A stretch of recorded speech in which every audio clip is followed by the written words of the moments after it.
Hi అండి, అందరూ బాగున్నారా? సో టుడే నేనైతే మీకు ఒక చిన్న విషయం చెప్పాలని చెప్పేసి అనుకుంటున్నాను. అదేంటో కాదండి. సో యాక్చువల్గా నేను ఒక బుక్ చదువుతుంటే లైక్ ఒక పారాగ్రాఫ్ అయితే చాలా అంటే చాలా బాగా మంచిగా అనిపించిందండి. సో అదైతే ఇప్పుడు మీకు చదివి వినిపిస్తాను. సో ఇదైతే ఒక చిన్ననాటి జ్ఞాపకంగా చూస్తే మాత్రమే మీరు దీన్ని అనుభూతి చెందుతారు. లైక్ సాడిజం ఇలాంటివి కొద్దిగా పక్కన పెట్టేసి ఒక జస్ట్ చిన్ననాటి జ్ఞాపకం అని చెప్పేసి అనుకుని ఫీల్ అయితే ఖచ్చితంగా మీకు ఆ అనుభూతి చెందుతుందండి. సో ఒకసారి ఆ పారాగ్రాఫ్ ఏంటంటే లైక్ చూడండి, చిన్నప్పుడు మనం చాలా ఎంజాయ్ చేస్తాం. అయితే ట్రాజడీ ఏంటంటే అప్పుడు మనం ఎంజాయ్ చేస్తున్న విషయం మనకు తెలీదు. ఎప్పుడెప్పుడు పెద్దోళ్ళు అయిపోదామా అనే తొందరే. గాజీగా అనే వరదైన పంచరంగుల ఈగ ఉండేది.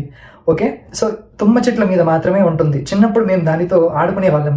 ఎలాగంటే దాని ముందు కాళ్ళు రెండు విరిచేసి ఆ కాళ్ళలో తుమ్మ ముళ్ళు గుచ్చి ఆ ముళ్ళకి తాడు కట్టి ఒక కర్ర పుల్లకి వేలాడదీసి 2 సార్లు మనం గుండ్రంగా ఊపితే 3సారి నుండి అదే గిర్రన తిరిగేది. సో అలా ఈ ఈగని ఒక అగ్గిపెట్టెలో పెట్టి కొంత తుమ్మ చెట్టు మేతగా వేసి మూసేవాళ్ళం. కొన్ని రోజులకి అది చిన్న చిన్న రంగురంగుల గుడ్లు పెట్టేది.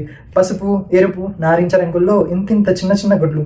కొన్నాళ్ళకి ఈ ఈగ చచ్చిపోయేది. సో మనందరిలోనూ ఎంతో కొంత శాడిజం ఉంటుంది. సో పిల్లల్లో అది కాస్త ఎక్కువ ఉంటుందని అంటాడు సిగ్మండ్ ఫ్రాయిడ్.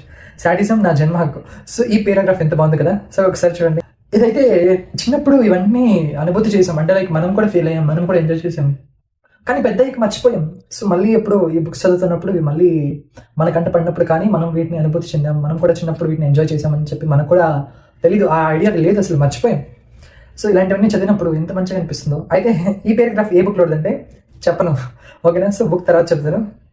ఇన్ కేస్ ఎవరైనా ఈ బుక్ ముందే చదివింటే వాళ్ళకి ఈ బుక్ నేను ఖచ్చితంగా ఐడియా ఉంటుంది. So comment it. Okay friends, bye.